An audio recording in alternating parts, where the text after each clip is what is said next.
going on, y'all? It's Hellfire with MachineMasters.com, and today I'm bringing you a preview of the new MPC 1.8 software from Akai for the MPC Renaissance and the MPC Studio.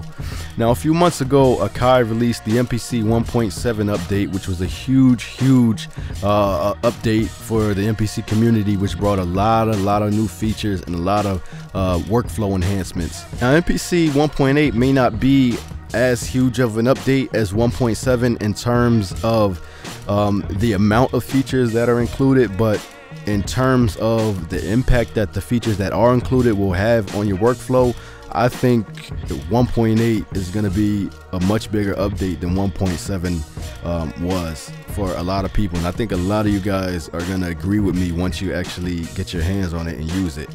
Now, MPC 1.8 picks up right where MPC 1.7 left off. 1.8 focuses on sampler engine improvements. There are a lot of other improvements in other areas, but the main meat and potatoes behind 1.8 resides in sample edit and sample record. So without further ado, let's go ahead and jump into sample edit and get started. Now, the first thing you're going to notice in sample edit is the pads are now color coded according to the functions that they perform in the software. The first row of pads are going to be orange, and they're going to perform your one-shot functions. The second row are going to be red. Those are going to do your note on functions. 10 and 11 do the same as 1 and 2 accordingly. 10 is going to play the whole sample as a one shot. 11 is going to play the whole thing as a note on. The yellow pads at the top are going to be for your loop functions, and then number 16, which is green, is going to play the entire sample from start to finish regardless of how you have it trimmed. Now, one thing you'll notice in the GUI, as with the hardware, is that the graphics for the pads are also color coded. You have some new buttons over here for trim, chop, and we also have a new mode called program, which allows you to audition your currently selected program while you're in sample edit. So if I'm in main mode and I'm on a track and I jump into sample edit from that track, whatever program that track had assigned to it is going to be the program that's auditioned when I go into sample edit. So you guys are going to see how that can become a really lethal weapon once you start using this software. Over here we have some new buttons. Well, not really new buttons, but newly updated graphics for the buttons. They're laid out a lot more organized, and they look cleaner. This whole area looks just a lot cleaner overall, and I think it looks a lot better personally. On the hardware side of things, we have some new F key buttons. You can see on F1 the trim and chop modes have been combined into one button. On F2 we have the program mode that I just went over. F3 and F4 we have zoom out and zoom in, which allows you to zoom on your sample from the F keys. Then 5 and 6 we have assign and process, which aren't really changed from 1.7 to 1.8. Now you might be wondering where the other buttons went that were taken over by zoom on F3 and F4. We now have this new functionality where if you hold shift, it brings up some more additional F keys. So if I hold shift, you can see I have my 0 snap and my loop. If I let go of shift, it goes back to the default buttons. Now, the zoom on the F keys is going to be a major enhancement for MPC Studio users, for the fact that prior to 1.8, you guys had to continuously bank back and forth on your qlinks to go between chopping and zooming. Well, now you can have your qlinks on chopping, and you can use the F key to zoom in and out, and you can speed up your workflow tremendously by just having that small enhancement. For the Renaissance guys, it's probably not going to be that much of a big deal because you still have access to all 4 rows of qlinks, so you can still zoom with Q4, which I think is a lot faster than the buttons for my personal workflow and my preference. But you know, you can still get down with the F keys as well. It's all up to how you prefer to work. Now, the other thing about the zoom functionality is that the resolution of jog wheel editing is now directly linked to the zoom parameter. So what that means is that if I'm zoomed all the way out, that means my jog wheel editing is going to be a lot coarser. You can see here as I move this, I'm ripping through this entire sample in no time, and it's the same with the end marker as well. This is an entire song I have loaded up here, and you can see I'm ripping from start to finish, you know, in a matter of milliseconds, you know. So, and then you can see if I zoom in on the sample, the jog wheel editing is going to be a lot finer, and I'm moving this thing really fast. You can see that it's still pretty fine. If I zoom in all the way as far as it'll go, you can see I can edit all the way down to one sample at a time, or one tick at a time, you know, depending on what lingo you choose to use. Now, one sample is as fine as you can get in digital audio, so you know it really can't get any better than this. So one click of the jog wheel moves your cursor one sample at a time, so you can get really surgical with your chopping with the jog wheel now, which is something a lot of people have been requesting coming from hardware MPCs. The other thing we have is this slice field, which allows you to preview your different slices that you create in chop mode. You can't actually chop from within trim mode, but you can preview the slices that you create in chop mode. So you can go to chop, make some slices, come back to trim, and you can go through your slices, you can edit them, you can assign them to pads, you know, do a whole bunch of different stuff. The other thing we have here is we go into the process screen. You guys are gonna love this. Go to time stretch. We now have automatic BPM calculation. So this allows you to define the number of beats for the sample. Let's just say, you know, I knew it was 24 beats. It's gonna give me my tempo there, my original tempo there, and here I can define my new tempo with this field. I can also change my new tempo by using the ratio. The higher you go with the ratio, the slower the sample is going to be. The lower you go with the ratio, the faster your sample is going to be. The other thing we can do is if we want to BPM detect by tune, we can go in the window on the tune parameter, and we can again tell it how many beats we have, and it's going to tell us what the tempo is based on the tune parameter. So let's say I know this is, let's say it's 36 beats. Right now it's saying at the default tune, my sample is 11 BPM. Now if I tune this up in pitch, it's going to tell me what my new tempo is. Or I can just press this match button, and it's going to make my pitch go to a setting that's going to make the tempo of the sample match the sequence tempo. The other thing we have is if you look in the software, the timeline, we can now view this in beats, which is going to tell us how many bars the sample is according to the sequence tempo. So as I adjust the sequence tempo, it adjusts my bars in beats. So the other thing you can do is the touch sensitive qlinks now allow you to adjust the focus of your start and end point. So what that means is that if I zoom in right now, I'm focused on the start point of the sample. If I tap one of these other qlinks for the end point, it's gonna focus on the end. So you can see it jumps there. And if I want to jump back to the front, you know, I can do that, and it's gonna go back and forth. So, you know, while you're chopping, that's gonna be really vital to your chop speed, because as soon as you touch a qlink to adjust something, the screen is automatically going to focus on exactly where you're editing your sample. So I think you guys are going to love that one as well.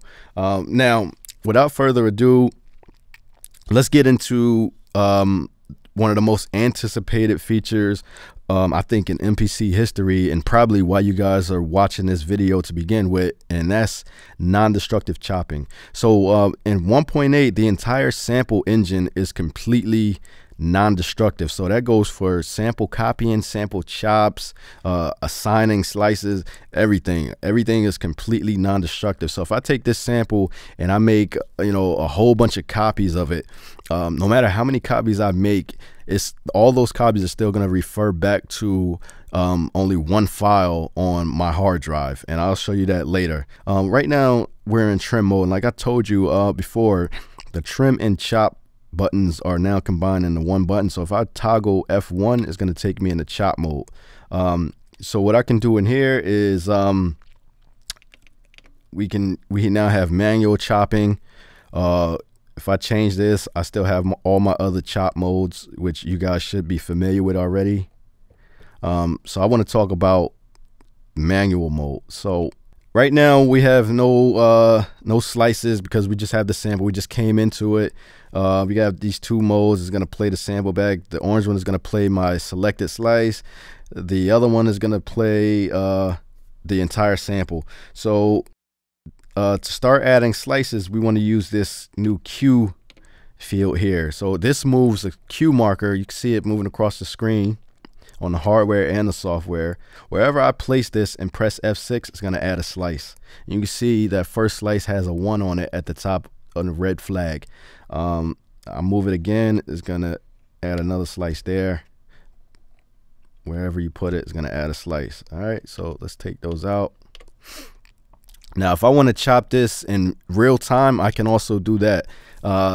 So right now, again, I'm back. I have no slices again. So I want to chop this thing from start to finish. So the first thing you want to do is you want to add a slice to the beginning. So let's put this on 0. That's going to bring our cube back to the start. And I'm going to add a slice. So that's going to put a slice right at the beginning of the sample. And now what I want to do is I want to trigger the slice. And I'm going to press F6 and it's going to add slices in real time.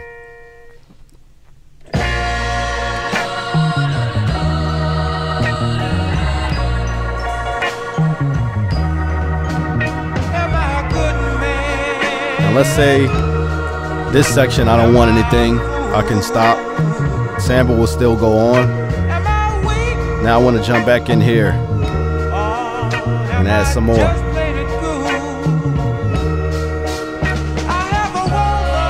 Now let's say I want to go back and add some more slices after number 12, which I left blank. Let's say I did hear something there. I can go back and add some more in there. So you can do that. What I can do is I can also jump to the end of the song or the middle or wherever. I can trigger that. So in this case, you will want to trigger it from the play cue. And then you can jump right in.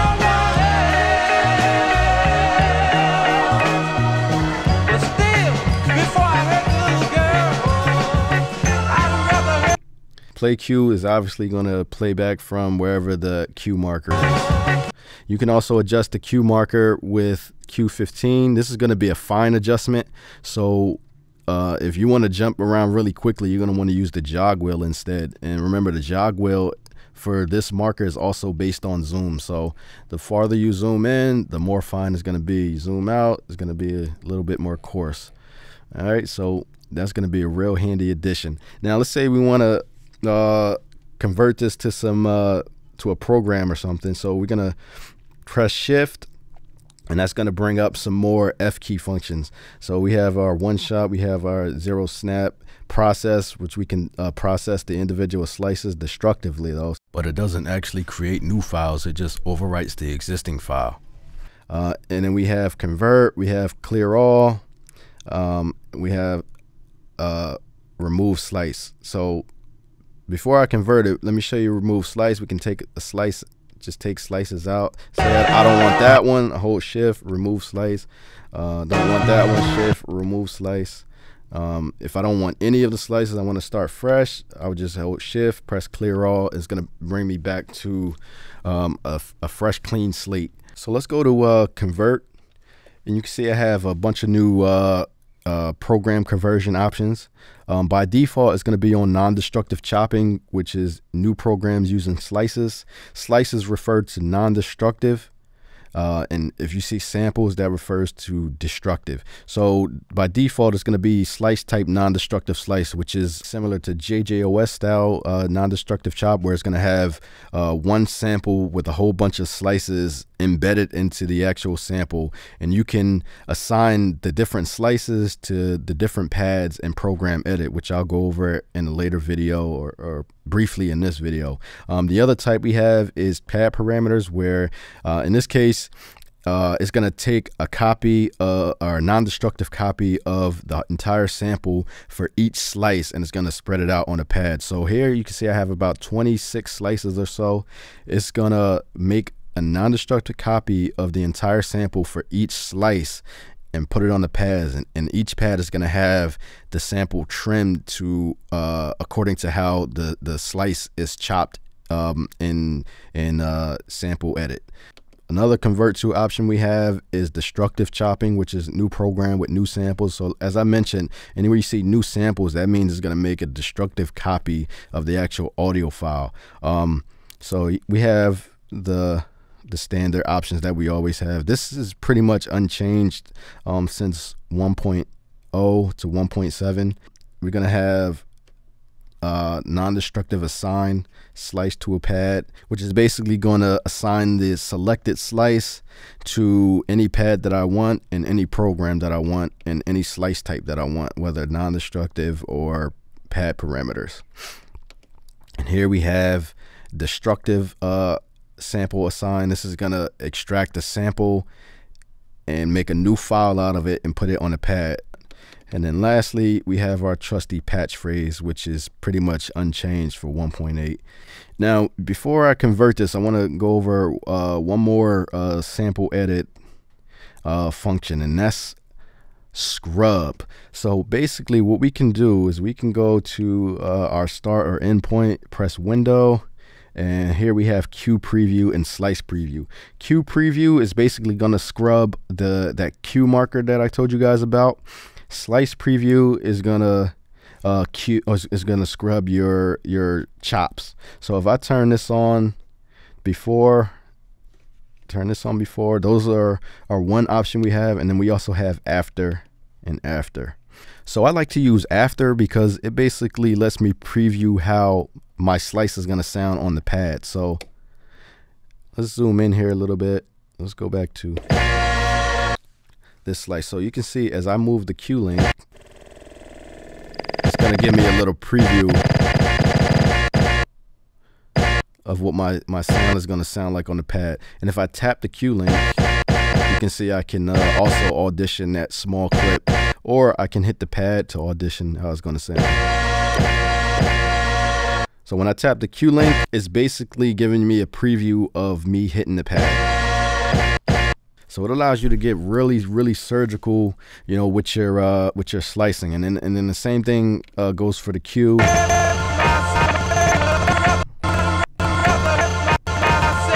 You know, so I think you guys are really gonna enjoy that. Shout out to Masada for bringing that one to light. He really championed that idea. So you guys should thank him for that, and thank the developers for nailing it. So.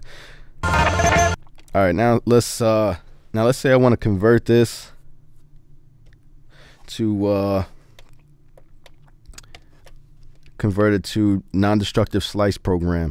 I do that. I go out to main mode. My track is already on it. I go into program edit. You can see here we have my slice. If I hit each pad, it's going to tell me what the slice is. I can change the slice. I can put any slice I want on any pad. I can reverse it. I can also change the offset, which is going to basically, you know, alter the way the pad is trimmed, and it's going to basically.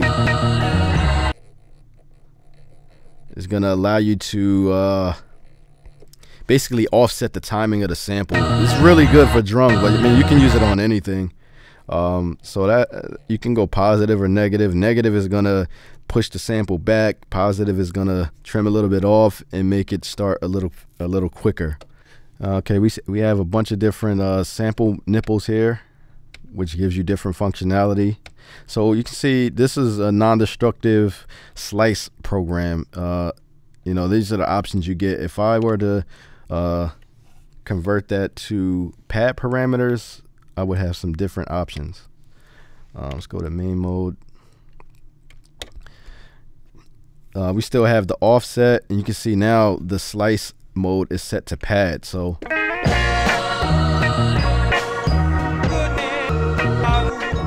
it still has my slices, but each slice is a copy of the entire sample trimmed to how I wanted that slice. And then here we can adjust each slice's trim right from Program Edit. So I can adjust how this slice is trimmed right from this screen. I know, and you can do it completely by ear. You don't even have to use the waveform or anything. Here we have pad loop functions, which is gonna allow you to loop a section of the pad.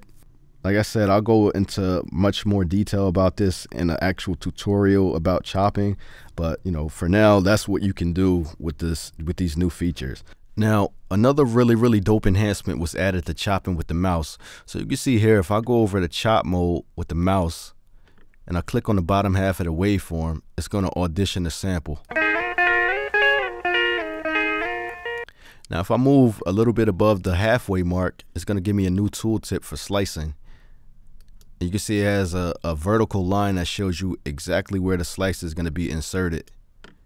So you can just go through your whole sample really quickly with this and add some real nice, precise, rough cuts, you know, really quickly on the fly. Then once you have all the slices you want, you can go ahead, you can zoom in, and you can get real surgical with it.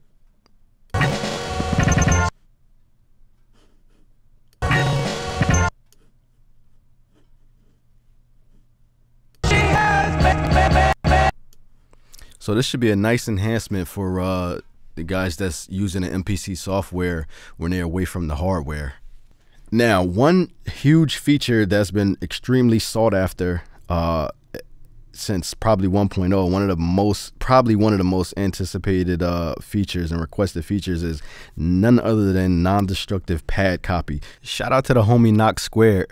He was always saying that the lack of this feature was one of the main reasons he can never completely rock with the MPC Renaissance. Well, now, my brother, you can, and we welcome you with open arms. So let me just demonstrate how that works. So right now I'm in chop mode. As I mentioned before, we have program mode in sample edit. So that's how I'm going to demonstrate this. So let's go into program mode. I'm going to put my sample on pad 1. And I'm going to set it to pad parameters. So I'm just going to hold shift, go into pad copy. And while I'm still holding shift, I'm going to hit the pad that I want to copy. And then now all I have to do is hit all the pads that I want to copy that sample to, and that's it. So I press do it, and you'll see in the software I now have copies of that sample on all my pads. So what this allows you to do is basically you can have a copy of the sample on each pad, and you can edit them independently. So let's say the first one, I want this to be edited like this. The second one, I might want it to be like this. The third one, I might want it to be, you know, way over here somewhere. The fourth one, you know, and so on, you know, however you want to do it. So, like I said, Knox Squared, come on over to the dark side. You're welcome over here. And I know you're going to enjoy this feature as well as everybody else. So let's move right along to what else we have. As I mentioned, sample record was also an improved area of the MPC 1.8 software. So let's jump to sample record. You can see immediately we have this effects button. This allows us to add input effects. You can see on this one I have a waves API, and I can bring that right up here and I can tweak it as I want. Now once I had that inserted, I can go back to the main record screen. I can start recording.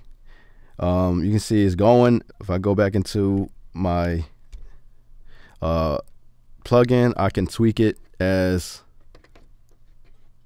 you know, it's being recorded. And this is destructive recording too, because whatever you do to the plugin or whatever you put on these input effects is going to be recorded into your actual sample. So you may want to be careful, you know, what you do, because it's going to be permanent. So I think a lot of you guys are going to really enjoy having input effects and, you know, being able to record your effects directly into your audio files, which is going to allow you to save processing power later.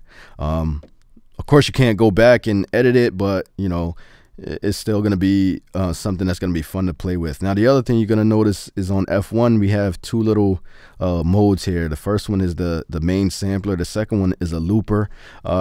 This one basically allows you to play your sequence back and record to it in a loop playlist style recording. And as it loops and adds more layers, it's basically going to add that into the same audio file, which you can then export from the screen and throw it right to a pad and put it in your sequence. So as I mentioned, this is more like a playlist style version of direct record, except it gives you all your different playlists in one file on top of each other. So you can just you can background vocals with it. You can layer some pianos, guitars, whatever you want, do scratches. You can play them in reverse. You can overdub them. You can monitor it or not. You can do a whole bunch of stuff with this. You guys are gonna have a lot of fun playing around with this. And also the input effects also work with this area of sample record. The other thing we have is, if I record a sample, right, I can assign it directly to a program right from within sample record, which is something that's been missing from the MPC software since 1.0. The other thing we can do is related to direct record. Let's say if I direct record a sample. Okay. I'm going to tell it what pad I want. I'm going to tell it to add an event, and you can see I can now assign both the track and the program in one screen. So before, direct record only allowed you to pick the track, and then it will put the sample on whatever program was on that track. Now you can assign a program directly from this screen. So if you're direct recording on a blank track that doesn't have the program that you want on it, you can select that new blank track and the new program that you want, or another program that you want, and any pad that you want. So, you know, that's a really huge improvement for the guys that love direct recording, which, you know, I'm one of them. So to me, that's really major. So now let's go to let's load up a plugin here. I'm gonna bring up let's bring up Sample Tank 3.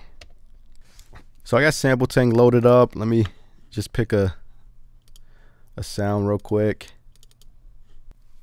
Now at first glance it appears nothing's changed. You know, I play the piano, whoop-de-doo. The magic behind this is now if I press pad assign, it takes me to the new chords and scales mode, which is new in 1.8. So basically, when you come in here, you can pick the type.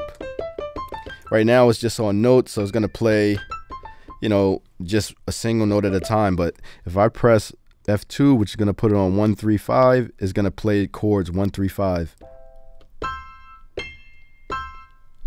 And hit the bank.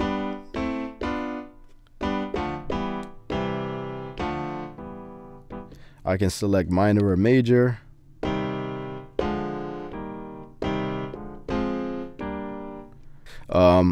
I can put it on chromatic. You know, a whole bunch of different, there's a lot of different options here. We also have chord progressions.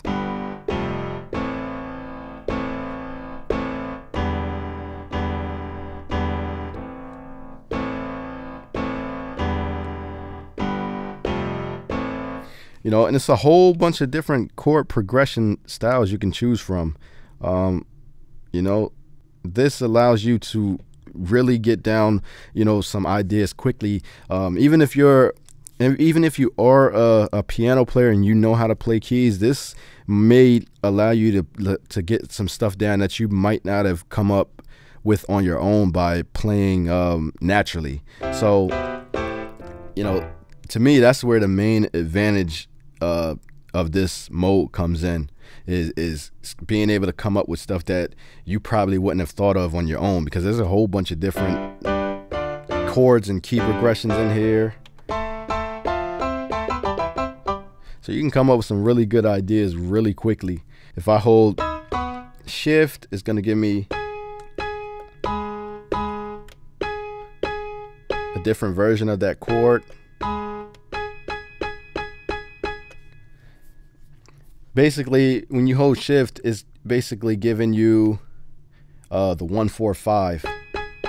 If I'm on 1-3-5-7 and I hold shift, it's going to give me the 1-3-5-7B.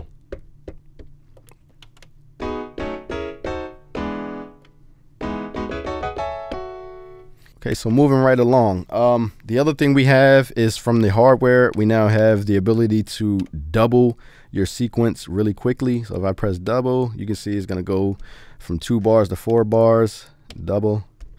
In the software, we have half right there and double. So another thing we have with the sequencer is, let me go to my second track with my program on it. We go to the step sequencer. Before, when you hit the pads, you know, it's going to put notes on them. And if you wanted to change the pad you were working on, you would always have to hit pad up or pad down. Now we have this pad selection mode. If I press this pad, I can quickly change the pad that I'm working on just by tapping it. So that's going to let me adjust that pad now. And when I add stuff, you're going to see it's going to add it there. Now if I press pad select and I go to a different pad and I add notes, now it's going to do that. So another thing we have now is if I go to my inserts, we now have the vintage mode plugins officially supported in the software. So you no longer have to do the hack to get this to work. This now works officially on both the Renaissance and the MPC Studio, and it's built right into 1.8. So you see, if I put the MPC 3000 on and I open it up, we now have a GUI showing us what vintage mode we're on. And again, this works for the MPC Studio and the MPC Renaissance. The other thing we have is we go to export. We go to as audio mixdown, we can now save the project as a preview. So when you go through the browser and you scroll to your project file, it's gonna give you a short little clip of what that project sounds like without you having to load the entire project. So it's gonna be really quick for you guys to go through your projects, and if you forgot what you named it, you can just quickly hear a small little clip of it, you know, without having to load the whole thing. So that's gonna be a nice little enhancement for everybody. And lastly, one small little feature that I think you guys are gonna find welcome is, let's say I load a program up here, any random program, and I have my samples over here. Now you can see we have a cursor on the files, so it's really easy to see which one you are editing now. So, you know, I can see easily this is the one that I'm editing or renaming. You know, before, you know, if I clicked one of these, you know, there was no type of feedback or anything to tell me which one I'm actually, you know, clicking on. So now, you know, we have that. If we go to sample edit, if I click one of these, it's gonna jump me to that waveform. But yeah, man, that's basically 1.8 in a nutshell. I try to keep the video as short as possible, but as you can see, there's a lot of, you know, features in there. I hope I didn't miss anything. I'm sure I missed some small things. You guys will be able to discover them once you get this in your hands. But for now, make sure you check out machinemasters.com. Shout out to the MPC beta team who worked hard to bring this update to you guys with the developers. Hope you guys enjoy it, and be on the lookout for some more tutorials on MPC 1.8 from me. And that's it. Signing off. Hellfire. Peace.